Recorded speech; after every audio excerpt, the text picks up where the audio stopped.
શ્રી રણજીતસિંહ જાડેજા દ્વારા તેમના પિતા સાથે હાપા માર્કેટિંગ યાર્ડ ખાતે મગફળીનું વેચાણ કરવા ગયા, પરંતુ ત્યાં તેમને મગફળીનો યોગ્ય ભાવ ન મળતા પિતા અને પુત્ર વચ્ચે રકઝક થયેલી, જે અન્વયે પુત્ર રવિરાજસિંહ છે એ ગુસ્સે થઈ અને ત્યાંથી ચાલ્યા ગયેલા. ત્યારબાદ તેમણે 100 નંબર ડાયલ કરી રાજકોટ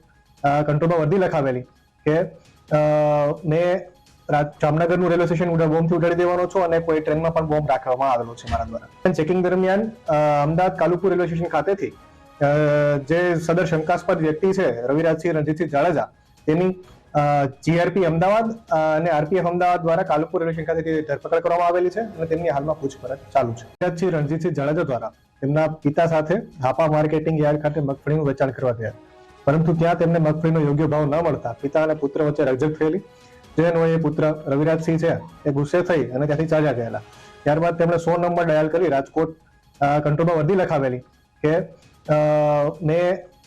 જામનગરનું રેલવે સ્ટેશન બોમ્બથી ઉડાડી દેવાનો છું અને કોઈ ટ્રેનમાં પણ બોમ્બ રાખવામાં આવેલો છે મારા દ્વારા. ચેકિંગ દરમિયાન અમદાવાદ કાલુપુર રેલવે સ્ટેશન ખાતેથી જે સદર શંકાસ્પદ વ્યક્તિ છે રવિરાજસિંહ રણજીતસિંહ જાડેજા, તેની જીઆરપી અમદાવાદ અને આરપીએફ અમદાવાદ દ્વારા કાલુપુર રેલવે સ્ટેશન ખાતેથી ધરપકડ કરવામાં આવેલી છે અને તેમની હાલમાં પૂછપરછ ચાલુ છે.